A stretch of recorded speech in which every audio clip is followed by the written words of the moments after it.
Hello, everyone. Today's ET discussion is on a topic that has become integral to running a business in this day and age. For a very long time, cloud was something that will eventually happen for all businesses. The last few months have changed so much of that. Cloud is something that is happening now. It is the now.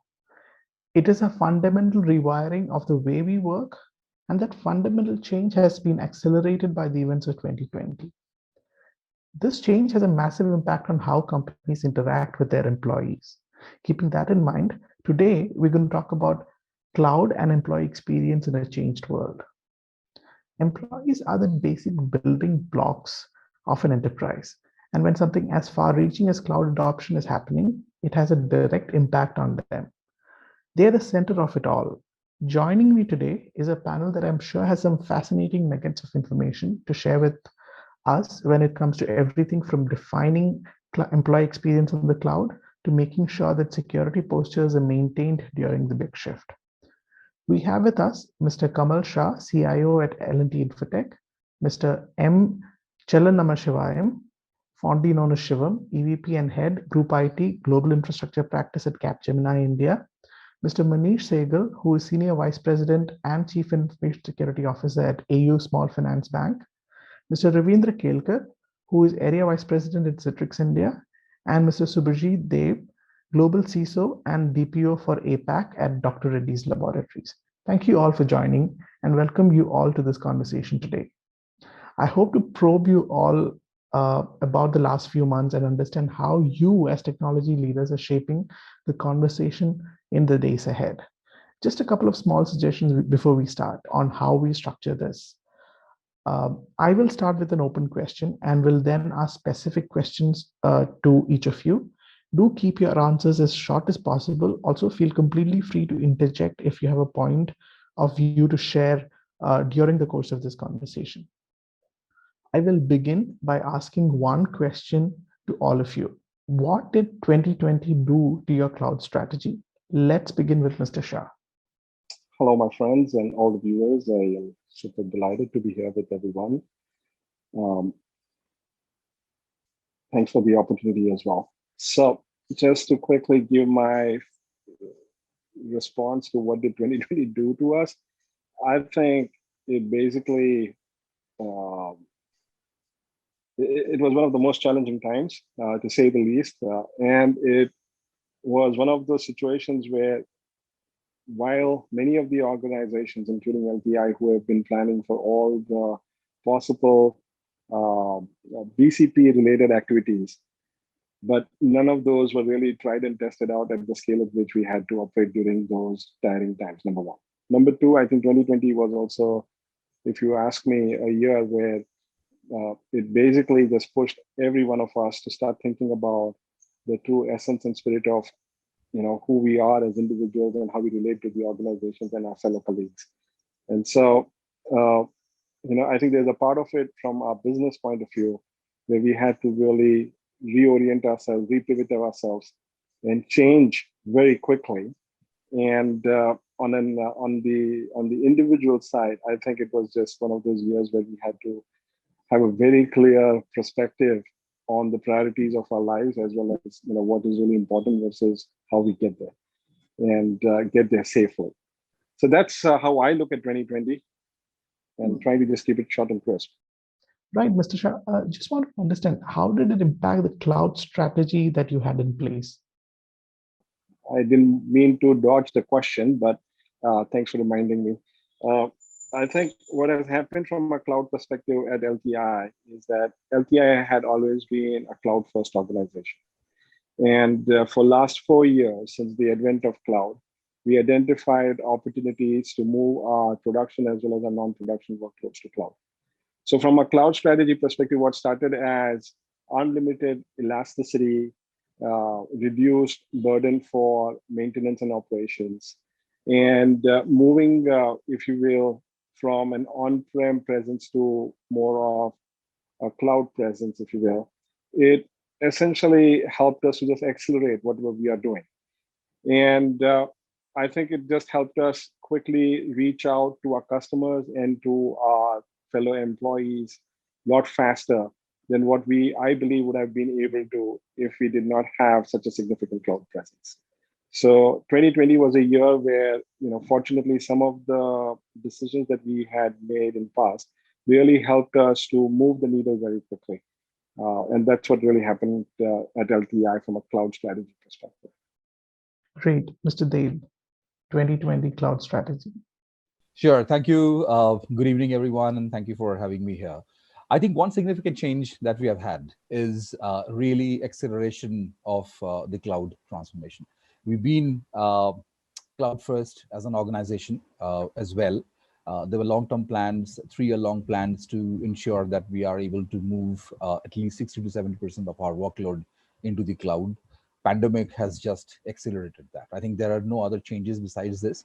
Another interesting shift that we are also looking at is in terms of resiliency of data, right? And because with the level of efficacy a cloud can bring in, it is easier for us to deploy solutions on the fly, make it easier for employees, because this COVID pandemic has really brought so many unique, uncharted needs of employees, and that sort of also forced us to look back and introspect that how can we help employees better? How can we ensure their experience overall, and not just about work, but also about work and life in general, is further enriched? And that is where cloud has sort of come in very, very handy. I think the only distinct change that has come in is about the rate of adoption. We had fast-tracked it, we had accelerated it, because we knew this is where we wanted to go. Wonderful, wonderful. Mr. Shiva? So there is a lot of improvements. There was a lot of requirements for cloud-based solution. 2020 is new normal, set a new normal agenda, which other way means that earlier our infrastructure is ready for 5 to 10% of the employee. Suddenly you would have seen the infrastructure requirement is meant for 100% for work from home users. So what this calls for here is that your solution, which is predominantly meant for on-premises, is no more working. So there is a compulsory need for you to migrate into the cloud strategy, into the cloud. Our 2020 cloud strategy, I can classify it into 3 things. One is application migration. Predominantly, it's a public-private hybrid strategy. The second one is the collaboration, which improves the employee experience with the less amount of encryption overhead, so that that the home bandwidth is not always going to be stable and it will be fluctuating it. So you need to plan in a way that your home bandwidth will work on all kind of an application, including bandwidth demand application like collaboration tool. And the third one, the main concentration here, is that when your users are using across multiple locations, multiple different type of technologies, either from home or from any other public places, it's imperative for you to build the security which will take care of the endpoints, networks, data center, cloud, irrespective of the location from where the user is logging in. So the third one is the cloud strategy for security. So I can say that in summary, we did almost like 20% of the work on application, 30% on collaboration, and 50% on security. These 3 things put together our strategic implementation of cloud for year 2020. It's not only for the new normal, as I feel we are already in new normal, we need to prepare for next normal. Mr. Sehgal? So for us, being a regulated entity, and wherein RBI is managing and monitoring every task. So for us, it was, more of a challenge, because in banking, we are supposed to work in a closed environment, right? So everything is supposed to be done from the office. Everything is supposed to be done from places where we know this is our parameter. This is the way we are supposed to work. So when this pandemic situation happened, so the first thing was how to make everything available to the employees on the cloud infrastructure. So something like, for example, if at all they were supposed to work from home and deliver the services to the customers, then how are we supposed to make it happen?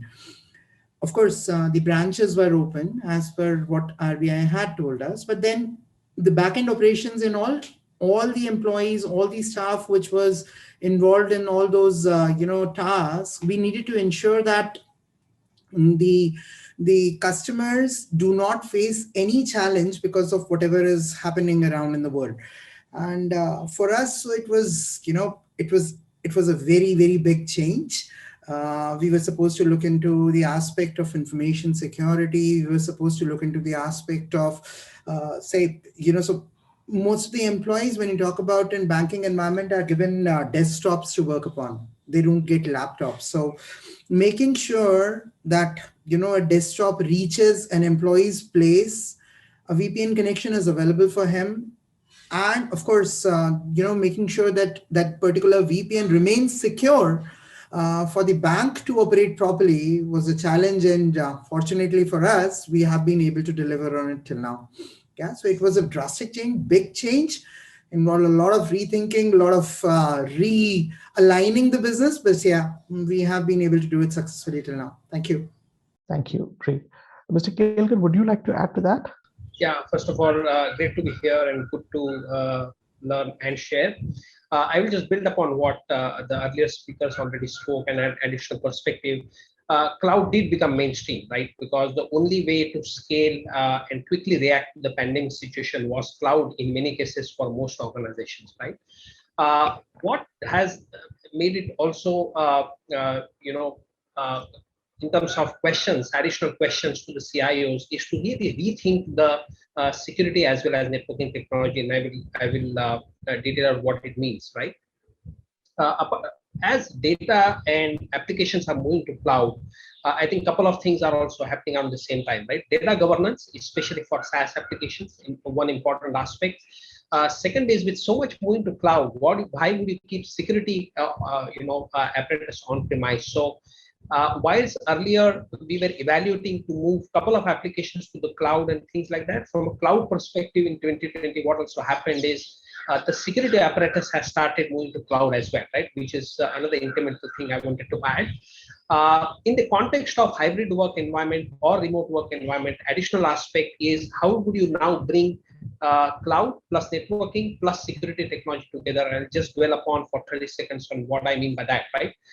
Earlier, it was all about company-owned managed desktop, predominantly using company's wide area network, which is controlled by our IT team, and logging on to the private data center of company, again owned and controlled by IT folks, to a world where now you are pretty much in most cases using unmanaged desktops, BYOD and things of that sort. You're using internet home Wi-Fi, which is not something that IT folks are controlling, and logging on to public cloud. So really it's thinking additionally, apart from cloud to be just used for data and applications, to really now rethink the security and networking technologies as well, and take an architectural approach and additional perspective I just wanted to add. Back to you. Right. I think, you touch upon a topic that is very important to this conversation. We'll actually start with defining the problem as it exists. I think I'll go to Mr. Shivam. How have you gone about defining what aspects of employee experience on the cloud needs to be focused on right now? Yeah. There are two or three things just want to explain to you. I think earlier the collaboration services are so much used with the on-premises infrastructure. Generally, you take it. We use heavily Skype as our on-premises infrastructure. And again, we use all the enterprise features of Skype, which includes the PBX functionality, which includes the dial-in functionality of the conferences and all. And that has a limited scalability in a slow-speed network. So there is a need for us to completely migrate ourselves to Office 365, where Microsoft Teams has become the primary tool for us to do the collaboration. Microsoft generally, through the Teams offer, takes care of three specific functions called Teams Meeting, Teams Enterprise Voice, and Teams Dial-in. This will completely replace all your on-premises infrastructure to the teams. And we have thousands of customers who connect to our team's infrastructure through federations. So I think even those things also need to be considered, so that the collaborations between, not only between our own employees, with our clients also, need to be taken care of in a seamless way. So there's a complete paradigm shift for the people who was working on-premises solution with a little bit of problems. Now, when we migrate to the teams, I think it's almost close to perfection, because Teams Technologies has been fine-tuned for the collaboration services for different types of environment, especially work from home. With the bandwidth fluctuation, you need to have you need to have a support for the tool to take care of the variation in bandwidth, variations in latencies, jitters, and the packet loss. The tolerance limit in Teams, what we have seen, is much better than any other tool. In my perspective, I found Zoom and Teams at the same level, followed by other tools. So the migration to the Office 365 and the Teams really helped our organization and to support the new normal. Mr. Dev? Yeah, see, since 2020, and especially in 2021, almost everything we have experienced has been an uncharted territory, right? The pandemic brought new realities and demands, and many of which we are still getting used to. And we have seen the world go virtual overnight, the economy is shuttering, the employees battling through unprecedented challenges of mental health, resiliency, and new definition of a workplace, so to speak. And we put our heads together and we realized that in this new normal, because it's a changing world, it definitely requires an innovative approach to the employee experience. And how technology should evolve is, one, it should be able to connect the purpose of an individual to the purpose of the organization. That is something very, very important. Second is, many organizations are also productivity driven, right? But then we wanted to use technology to make a shift from productivity to more output oriented, and then just the mere physical presence of the workplace, right? How do we ensure and improve productivity with the right dose of empathy, dynamism, care, and well-being of people? And then, because technology has been the key enabler in managing the shift in key people, processes, and this experience, right from the virtual hiring to skilling to collaboration, how do we further augment that? And one last thing, what we also realize, that the future of the workplace is going to be hybrid for sure, and that essentially warrants freedom and flexibility, and that is the key expectation from the employees in the future as well. So we sort of put all of these together and then created the strategy where we said, how do we help employees better, right? So right from maybe an application which helps you to do proximity tracking to ensure that the employees are safe. They know that if they have been come in contact with somebody who is possibly turned COVID positive, right? That gives a lot of assurance that, because in a pharmaceutical company, there are two distinct set of users who needs access to information only, and there are users who would need access to information and to a machine or an equipment, right? And because it is a critical sector, lockdown or no lockdown, there are people coming into the plants because good health can't wait. You will have to make those medicines and you enable good life to people who needs it. And that is why I think those empathy, dynamism, and care with technology inbuilt together is the strategy what we have adopted. Wonderful. Uh, I think, all this that you've mentioned, all that you've defined requires a lot of money, right? I'm just curious. We've seen surveys that reflect a strong positive CXO sentiment towards an increase in cloud spend. Where are you as leaders on this, and what is the broad direction that you are leading your organization towards? Mr. Shah? Well, if I may just retract a bit, and then I will try to come to your question and definitely respond. I think, in the world of a CIO, as well as a CISO, there are two important personas. One of being the provider and the second being the user. As a provider, traditionally, everyone was really looking at enabling the end users with the right so-called asset to do the work and then provide them with an experience to sets of interfaces, which is applications, so that it becomes a pleasant experience. And as a provider, you had total control over all the other elements, if you will, including network, servers, the perimeter aspect of it, as well as the agents that would go and sit on these machines. And if nothing else, you had a direct access to those endpoint devices as and when they required rectification.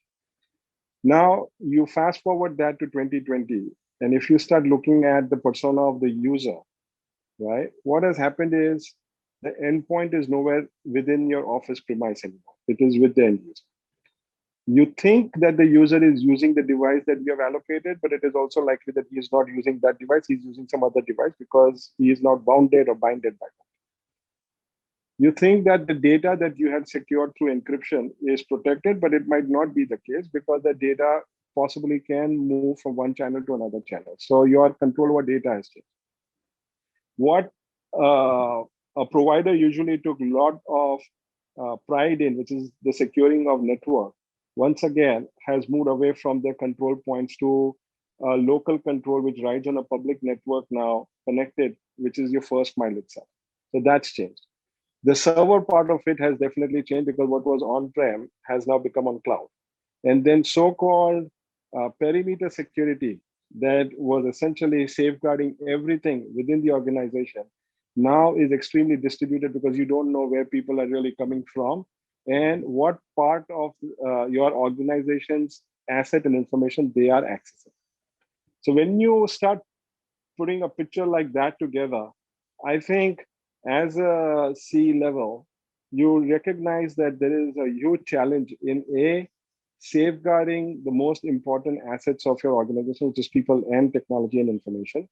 And then if you look at some of the white spaces and gaps, identifying a way to plug them and allocate required resources, in this case, investment, is something that comes natural because, if you think compliance is expensive, try for once not being compliant and you would see the consequence of it, right? So I don't think that's a big challenge for CXO today. Of course, it bears a burden on the P&L, either in terms of margins or in terms of the cost of operations going up. No doubt about that. But I think, given where we are and given the transition every organization has to go through, it is still a relatively easier decisions to be made. Right. Mr. Sehgal, I'm curious about one thing. There is a shift that is also happening parallelly around things like data residency norms. How has the pace of cloud adoption, which grew so fast, in fact, affected those allied activities which are happening around data residency? See, for banks and all the financial sector organizations, RBI actually mandates that whatever is the transactional data needs to remain within India. Right. So you really can't go ahead and say that, no, I am going to place the data wherever I want. So the first thing which we need to do was, anytime I'm associating with any of the cloud service providers, the first thing is I would be asking them, where is my data center located, right?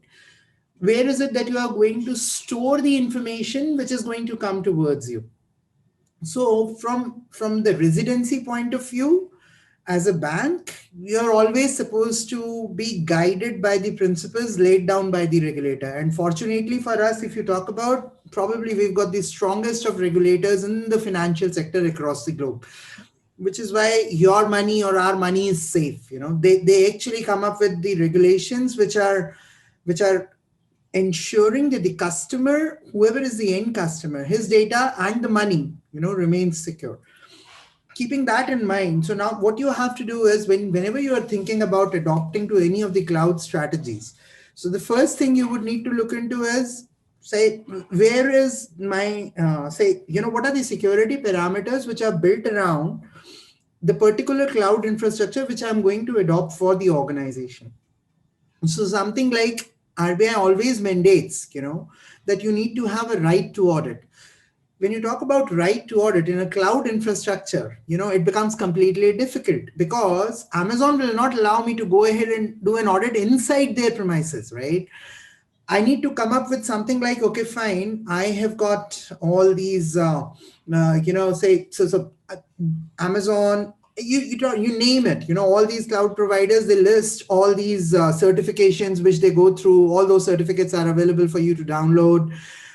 You can relatively say confidently that, yeah, whatever the data which you're talking about is secure within the demographic boundaries of India, and we are the geographical boundaries of India, and we are able to keep it nice and safe. But when you talk about the real part implementation, it becomes really challenging, because then again you are relying upon somebody who's working on that particular data set within the cloud infrastructure. So I have seen, so people like, so it's all people dependent as well. So somebody who's working in, say, for example, Amazon cloud, now he might mistakenly create a backup of whatever data which was supposed to reside in India onto a US data center. How would you really relate into that? Because for me as a banking organization, I really can't make that happen. Because there are fines associated with it. I'm not supposed to keep that data or make sure that the data remains in India. I'm not supposed to let it go out of India at any cost.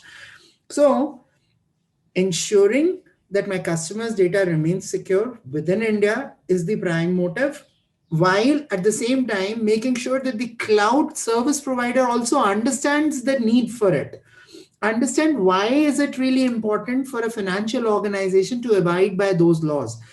Making sure that their team, the people, because in the end it's all about people. There are people who are going to work in that cloud infrastructure. If they go ahead and paste it somewhere else, what can I do?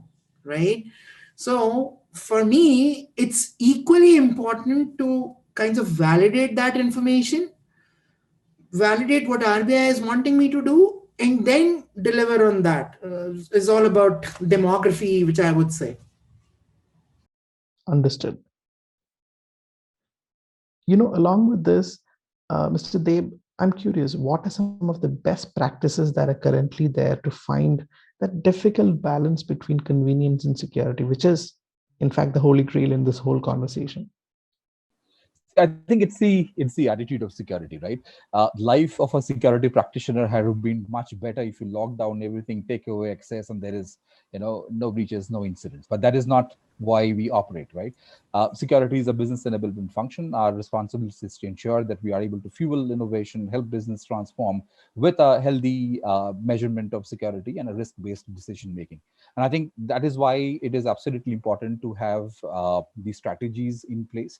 And because we are talking about cloud, and it's a way to go for the future as well. I think every company who has done well has had a very defined strategy. What to put into the cloud, what should rather stay on premises, what sort of cloud deployment do you want to go for, what kind of governance mechanism you would deploy. And if you look at cloud as well, it's like an a la carte menu. It has everything, but you got to pick and choose and order that, right? And so you need to know what you need to order for. And I think it's all boils down to how are you measuring your workloads, optimizing them as well. The cost of a cloud, if it is not managed well, can run into billions. You can set up 2 or 3 data centers with that cost, right? So I think it's strategy. It's also depends on this unique risk appetite of your organization, the geography you're operating in, or the geographies you're operating in, and also the regulatory exposure. Different regulators will have different requirements. How do you create a balanced strategy which will cater to all? It'll help the business transform and do well, and without taking unnecessary risk. Right. Mr. Kelkar, I think I'll come. That's one point, I would say, Dave, because when you come from a regulated entity, something like an RBI is there, right? So you can't really go ahead and play around. You can't tell them, no, I'm not going to do it like this. So RBI, one of being the strictest regulators, as I said, they just lay the guidelines and you are just supposed to comply to them. You can't say no. You just can't do that. You want to do business, you have to do it in the way they want us to do. Exactly. That's the way. I'm sorry. I just thought I'd let you know. Yeah, absolutely, Mr. Shah. Before March 2020, many of our security tools are predominantly on-premises driven. I think even if you look at the antivirus or an EDR product, or even privilege access management tools, the patch management tools, everything which is very basics for you to protect your endpoint and the data center protection. Almost like 70 to 80% of the tools are on premises. On premises, when you directly publish your application on the internet directly, the user don't come and connect to our network, right? They will directly from the internet connect to the respective application. That means when a PC is not going to connect to our network, naturally you will never able to apply the security rules and policies. So there is a need for you to migrate the entire endpoint security tool, whether it is an antivirus, whether it is a EDR, XDR tool, whether DNS security, which is a very, very primary focus. Today, you do DNS security in work from home, from the cloud, you can say that 60 to 70% of a PC is secure. So DNS security plays a very critical role, which also along with the proxy services gives you a lot of benefits. And similarly, the privilege access management, where the local admin is perfectly controlled. Otherwise, the user, when they have the laptop connection to the home internet, they keep downloading, or the laptop is getting exposed for the user. Hence, there is a need for you to control the admin rights on the local PC. If you look at it here, is that of course there's then assets also need to be reported to the organization to see whether they are really functioning properly or not. So there are multiple tools which need to be available on the internet. A lot of times what we have done is we check with the vendor whether they have a cloud component. For example, Microsoft, we use on-prem SCCM services to use it. Later we move to the Azure services, all the SCCM services, so that the SCCM reachability for distributing the patches and OS upgrades across 270,000 PCs is possible from the cloud to the user. And the reporting functional, because at the end of the day, it has to report back also for you to report back the compliances to the governance board. So that is the one thing. Similarly, we migrate ourselves to CrowdStrike, which is again, it's a SaaS offering, which is proven as one of the things. We have FireEye as a secondary XDR tool. So it is very important that we go with two strategy, one for detection and prevention. The second one is for detection. You can't have multiple tools for protection, and both are SaaS driven, FireEye as well as CrowdStrike. Again, SCCM services has been migrated to the cloud. Similarly, the privilege access management, we use a tool called Beyond Trust. Again, we migrate the tool to the cloud. Then the encryption tools, again, that also get migrated. So today, if you look at it here, is that irrespective of the endpoint participation, whether they participate from the home, they participate from a kiosk, they participate from the office, my endpoint protection has become standard. So I don't need to worry about it, whether my endpoint is protected irrespective of the location. Recently, we are deploying ping identity for a continuous protection. Ping identity is used for continuous protection, not only for identity perspective, from the single sign-on to the multi-factor authentication. When I talk about then it is also an adaptive authentication, which we call it as a continuous protection. So ping identity is again a cloud-based tool. So if you look at it here, is that my form factor of on-premises has now reduced to less than 20%, where it was 80 to 85% in March 20. Now it has become close to 20% on-prem and 80% is on the cloud. And now I'm able to build a uniform security irrespective of the location where the endpoint is participating in. Also, without compromising the user experience, because I'm exposing this application without an encryption, which in general, if you remove the encryption overhead, generally the application performs better. We also tightened the application security, both on the cloud as well as on-premises. Using different things, we deployed a large-scale web application firewalls. We did a lot of AOps integrations and for event enrichment, for self-healing, which is again, it's a cloud-based. We use the cloud management platform to balance between our private cloud and public cloud, the load transformation between these two. So there are plenty of actions we have done it in the last 1 year, where if I say that if my work that has happened in say 2019 on cloud, it will be 10% as against 100% between 2020 and 2021. So substantial work has been happened on the cloud on all the three areas, as I stated earlier. Right. Mr. Kelkar, the same question for you. You have a unique vantage point because you can see how things are working, are shaping across industries. I'm just curious, how are you seeing this difficult balance being achieved? Well, people trying to achieve that difficult balance across different industries.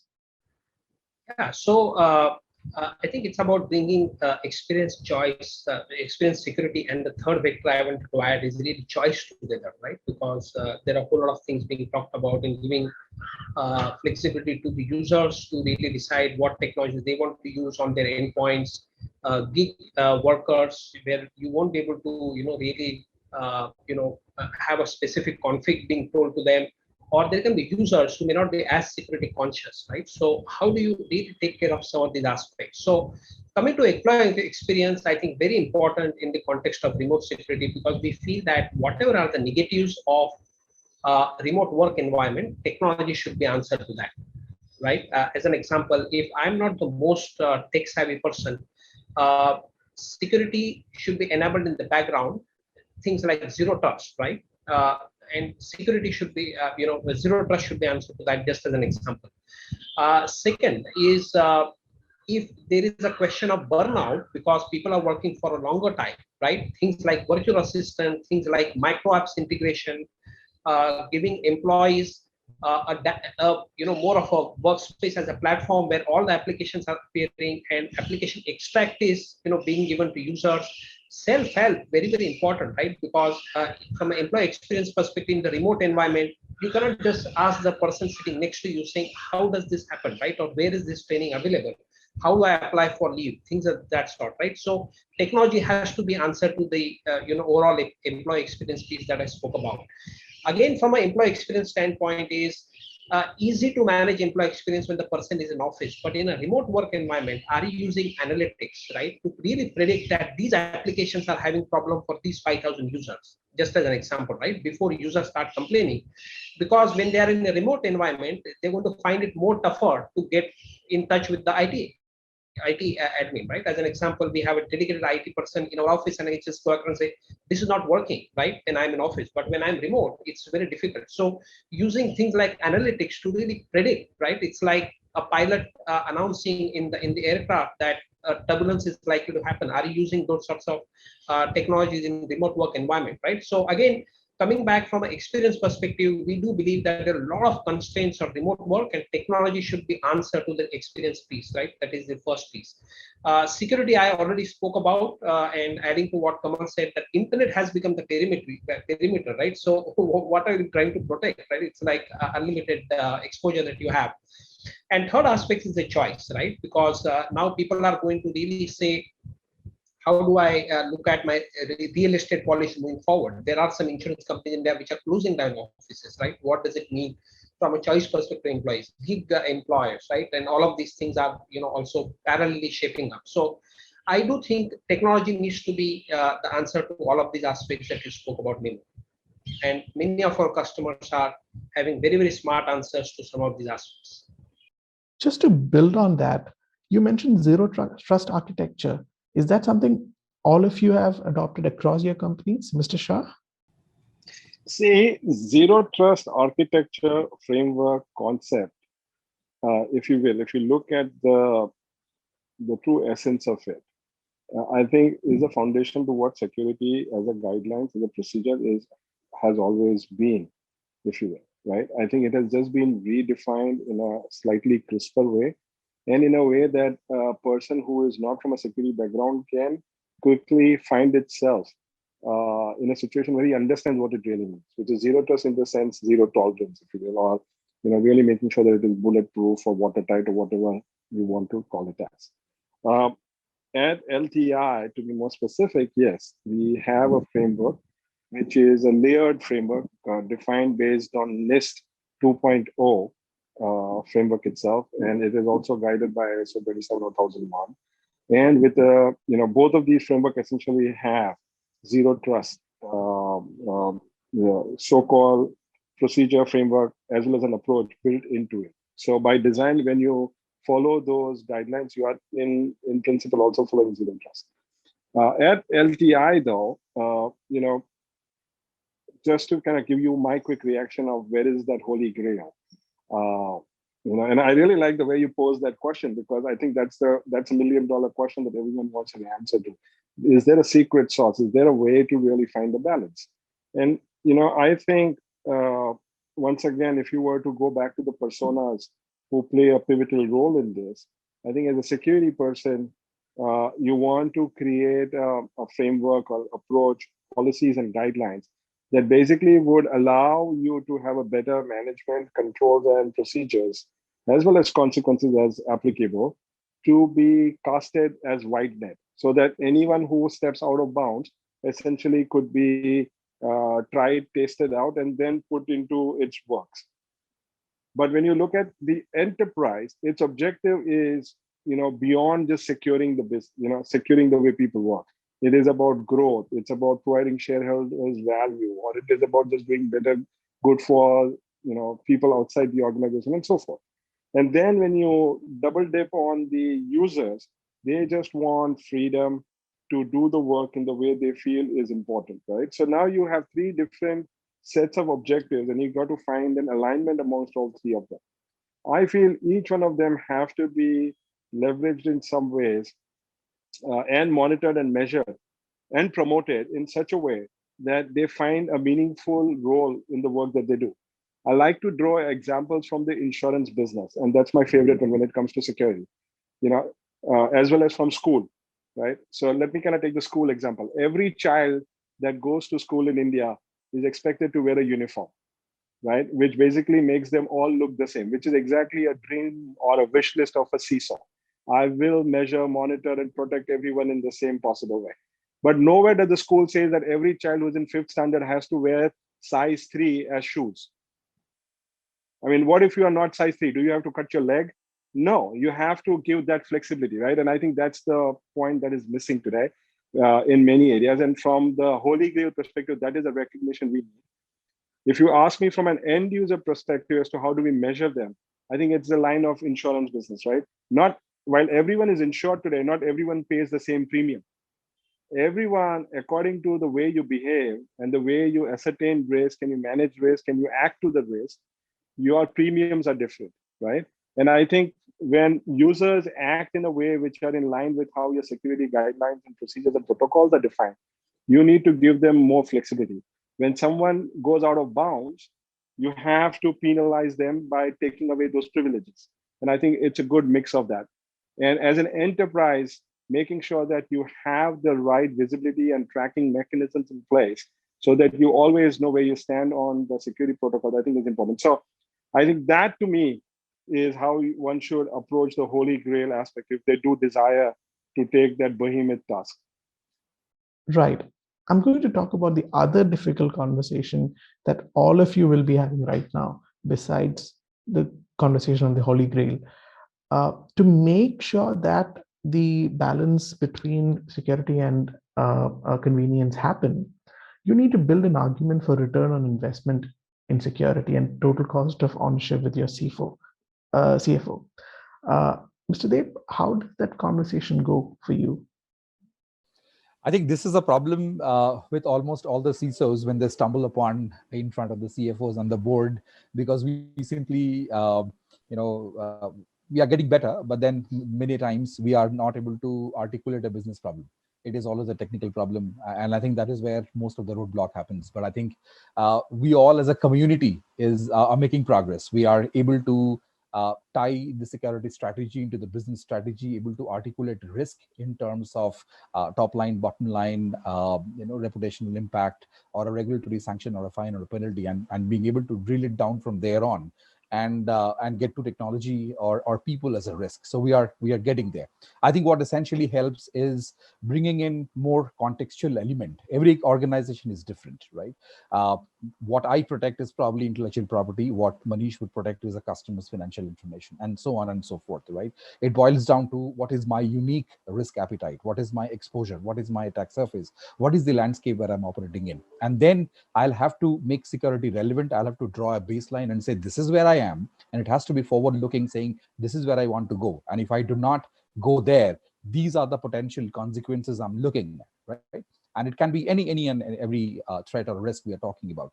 uh, the risk assessments has to be very dynamic. The risk assessments has to be at a very high level where the board and the CFO is able to understand, and these are business risks, not necessarily a technology or a cybersecurity risk. I can go and say there's a threat of malware, so I need to have an AI enabled malware detection tool, right? The question is going to be, so what?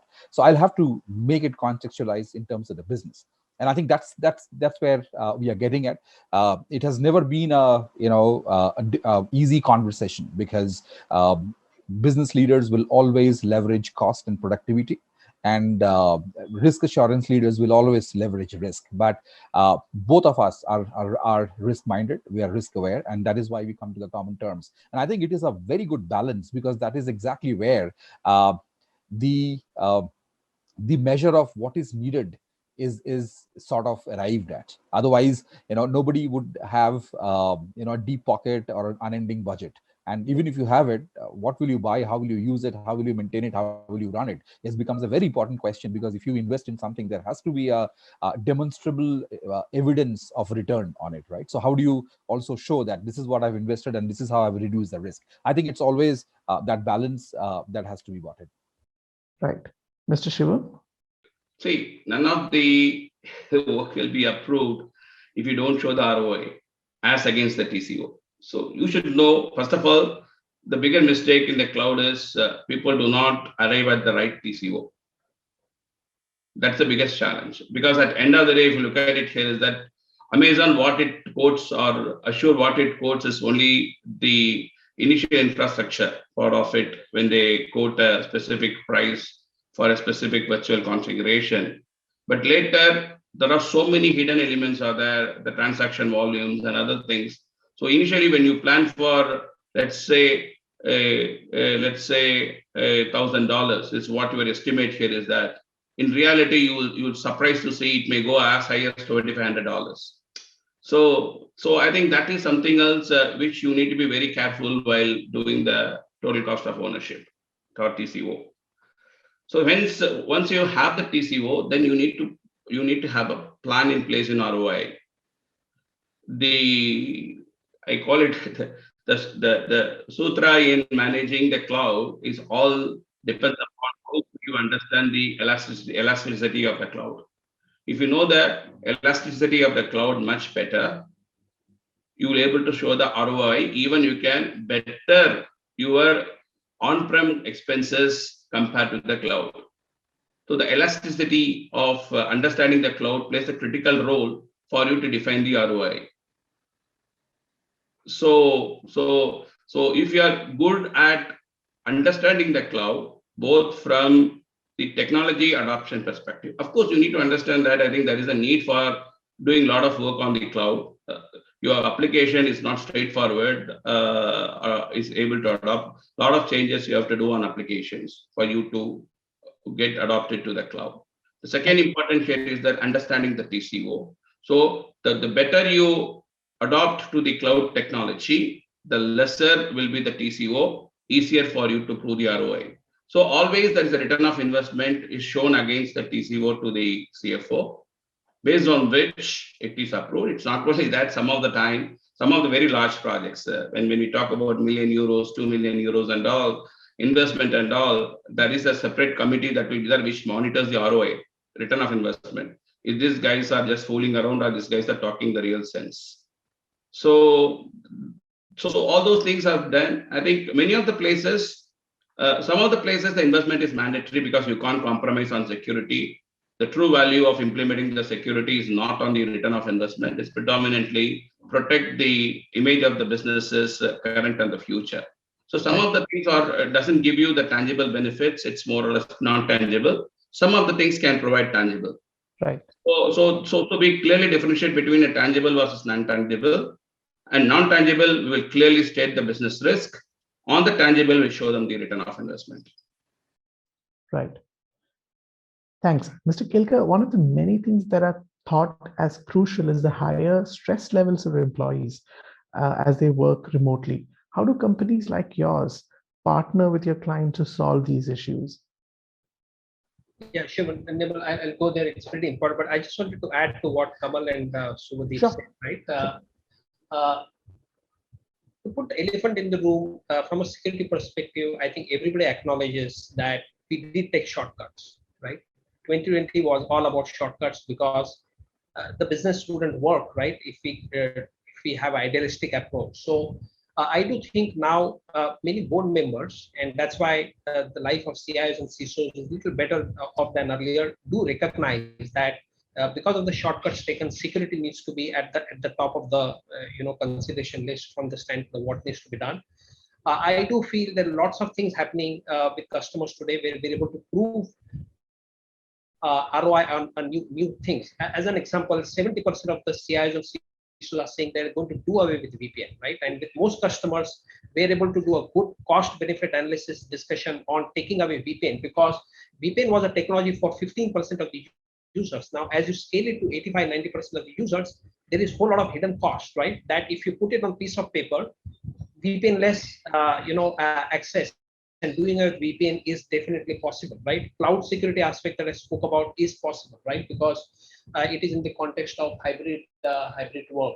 And yes, reallocation of funds. I'm sure some of you read that a leading company is saying that they saved $1 billion because users are not, employees were not coming to office, right? So I do believe that there's a lot of discussion around reallocation of funds, right? P&E being saved, right? And I think many board members are very, very supportive of some of this, right?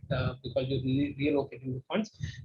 One absolutely recognizes that some verticals like hospitality and few others have been affected, and their conversation different, but most other sectors are really thinking to next level security.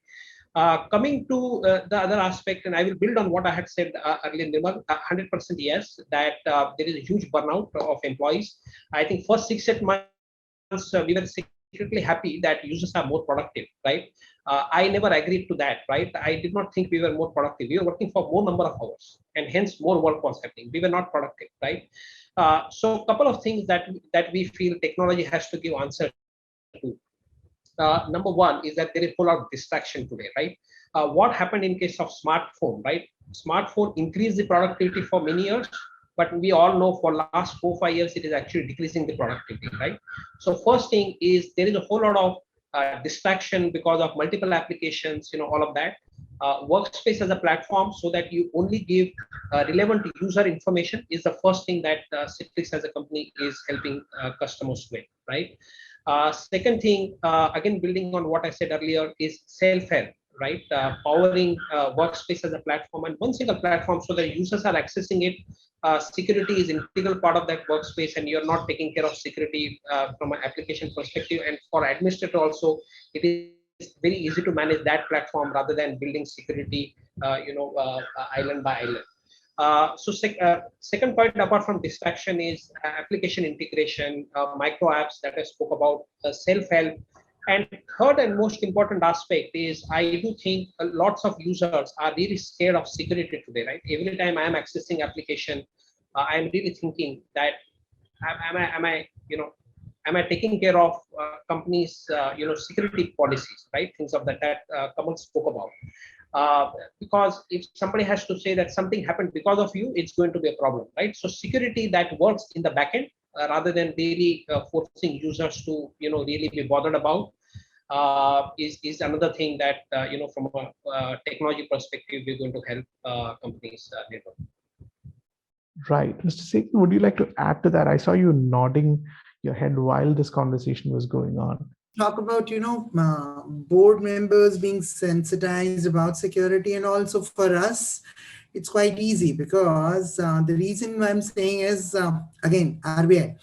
what they have done is they have made it mandatory for the board members to go for a information security related training, which happens at IDRBT, which is the Institute of Development and Research in Banking Technologies.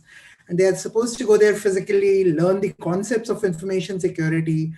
So for me, I would say, or for the people who would be in financial sector, making our directors understand, the cost of deploying a particular solution in information security has become easier now, because they come up and ask me the questions: how are we ensuring ourselves against this particular attack, or what are we going to do about this particular threat which we are seeing in the wild?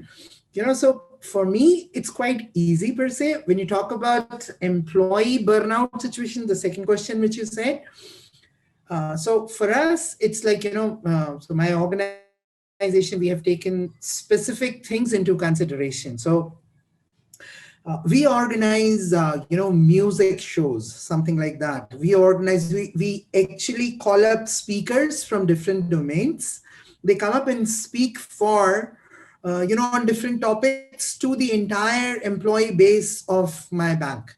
So we have invited people who are working in defense. We have invited people who are, who have achieved something, say like, for example, climb Mount Everest, so those kind of things. So we have been doing our bit. My organization actually has been doing our bit to ensure that the employees understand and remain, positive and productive at the same time, to deliver on what is being expected out of them. So our HR, fortunately, has been able to provide those kinds of opportunities where an employee base can learn and grow at the same time. So for me, both of the things have been taken care of. IDRBT has taken care of the board members, and of course, the HR has been taking care of all the employee positive related things. Yeah, so good for me. Thank you. Right. Mr. Shah, I'm just curious about one thing. And I think this is going to be the last question. Are IT teams essentially taking a larger ownership of the employee experience? That's a very, very interesting question. What you see is what you essentially react. And that's the human tendency, attitude, and behavior. So as an end user, when I am in front of my laptop, and if it does not boot up, I would usually tend to say my IT guy is really messed up. When I log in and if I'm not able to get the connection, it's the networking guy in the IT who really made that mistake. And if I'm successful logging into a system, but I can't do the transaction that I want to, then it has to be the guy in the systems team, the business MIS team, who has not really put his mind and heart in understanding what the end user really wants. And so that has been the quickest of the reaction, because you are so last, or what I would say is first in that experience cycle, that IT does not really have a choice but not to own it up. Okay. So yes, IT definitely. I'm sorry, just to add to that, if nothing works, then it's security guy who has actually not done anything. They made their life then miserable. Yeah, that is also true. But I think that's like a throwing of one of those Australian, whatever that is called, right? It kind of spins back, right? So when the IT guy tells the CISO, hey, you messed up on the security because you never validated this control, it usually comes back and says, well, the compliance just changed upon me, so the controllers just got added. I don't think the security guy really takes the burden of employee experience as much, okay? I think it is mostly driven through compliances, regulations, and certifications. But from an end user perspective, as I said, because IT is the face of many things to the end user, they tend to get associated with it. And I think I have seen some of the drifts and I've seen some of the changes around that.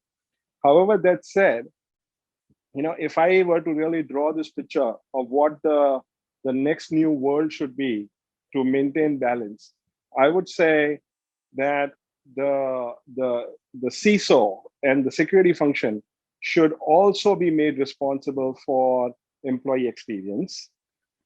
The IT should be responsible, like the way they have been made responsible for the fiscal and fiduciary responsibilities, so that they don't overspend.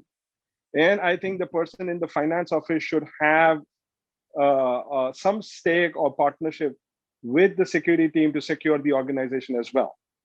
I think these objectives have to be seeded in each of these roles and functions so that a good balance can be achieved.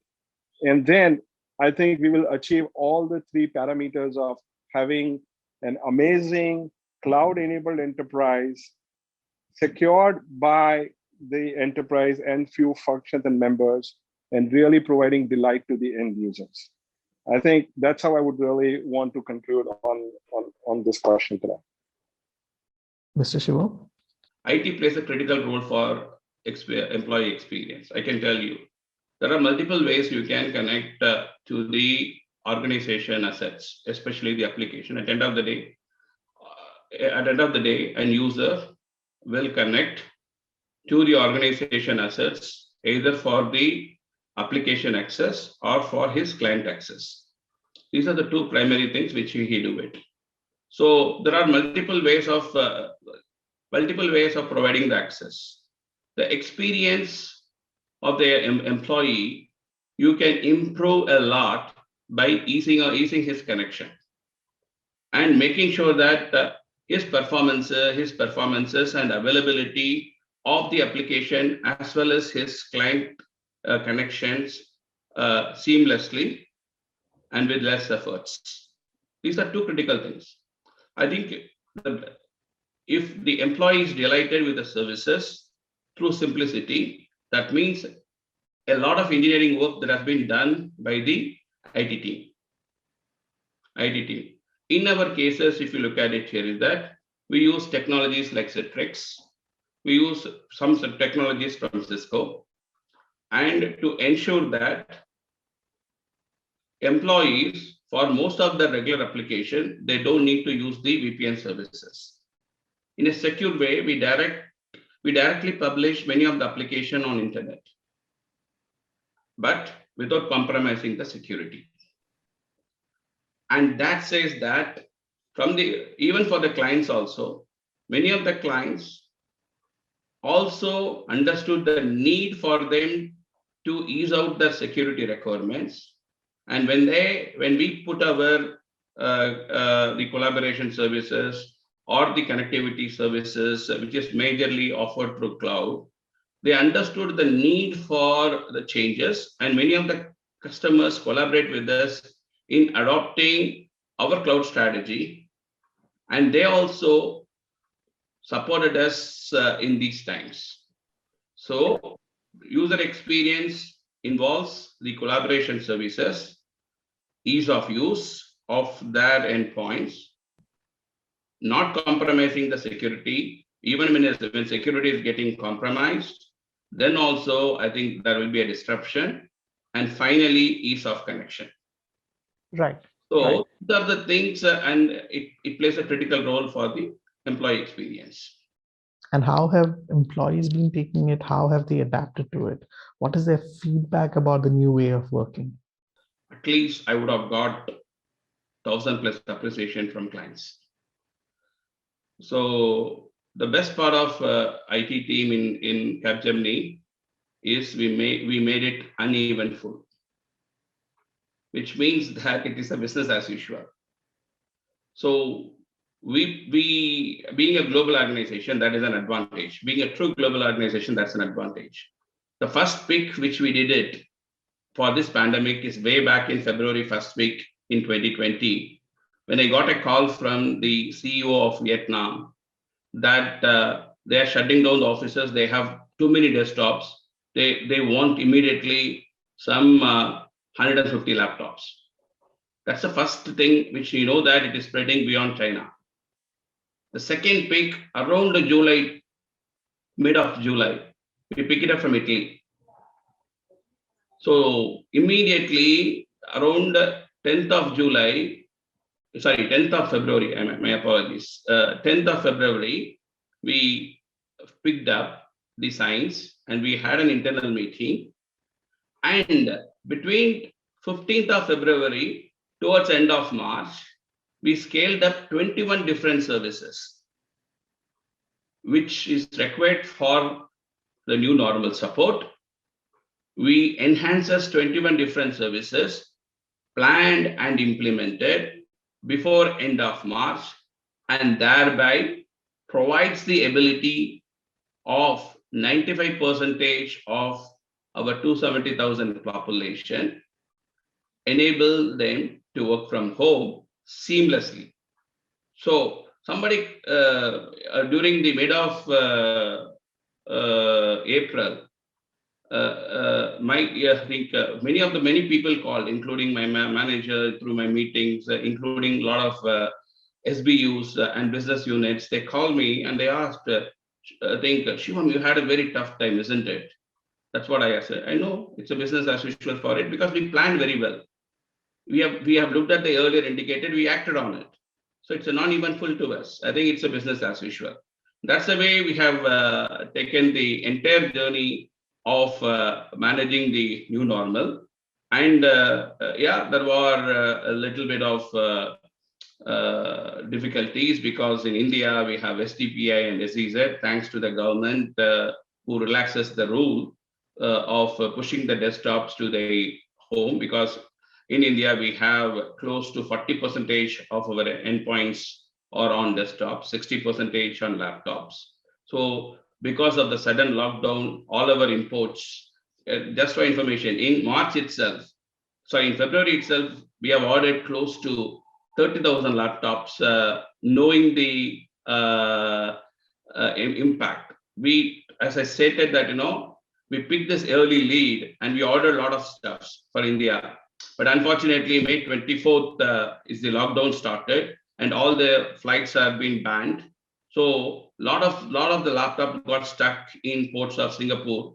We are not able to import them properly. Otherwise, even if it is a 1 week, we got it, we would have increased our laptop penetration from 60% to 80%. But anyway, I think thanks to the government, which relaxes the rules.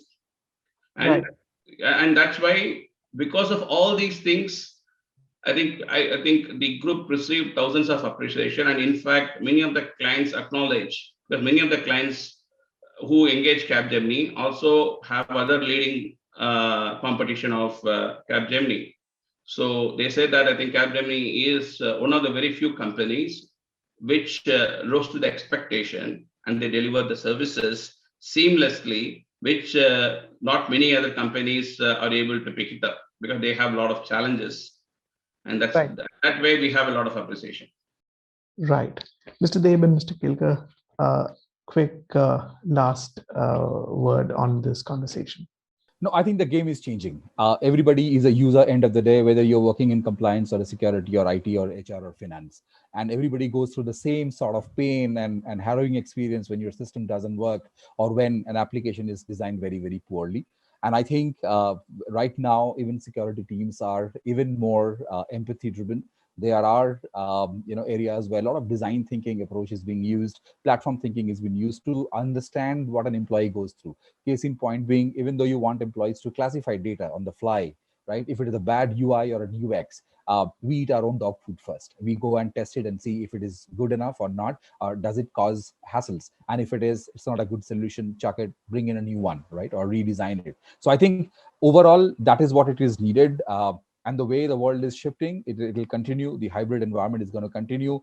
Accesses will be more driven towards data. Conditions and context is going to be more important than the device. And overall, there's an old saying in the security where people or the employees are called out as the weakest link. I don't believe it to be true, because in 2020 and 2021, in the pandemic times, they have been the strongest link, which helps us to do our job better, right? So I think that has to continue. It has to be an equal opportunity for each one of us, and that's how the future will be shaping up. Well said, Mr. Kelkar. Yeah, thanks everyone for great inputs. So to summarize a couple of things, right? Hybrid work style is here to stay. In fact, work is no more a place you go to. Work is what you do. And as IT stakeholders, we'll have to use technology to enable that. I do feel IT is more mainstream than ever before because it was an enabling function. Today, business cannot survive without IT, right? So in that sense, we all should be proud of the work that we're doing. And I do feel that moving forward from an employee experience, productivity, security standpoint, platform-led approach rather than trying to fix things and do anything shortcut, right? Shortcuts that I spoke about is going to be a big importance. So from our Citrix standpoint, right, concept like digital workspace, concept like zero trust are all mainstream, and most customers are really thinking through adopting some of this for responding to employee experience, productivity, collaboration, and new security postures in a much better way than before. Thanks, David. Right. That brings us to a close in this conversation. Thank you for sharing your thoughts, Mr. Shah, Mr. Shivam, Mr. Sehgal, Mr. Kelkar, and Mr. Dev. Hope our viewers can take valuable lessons from all that they've heard and move towards a more secure environment. Thank you so much.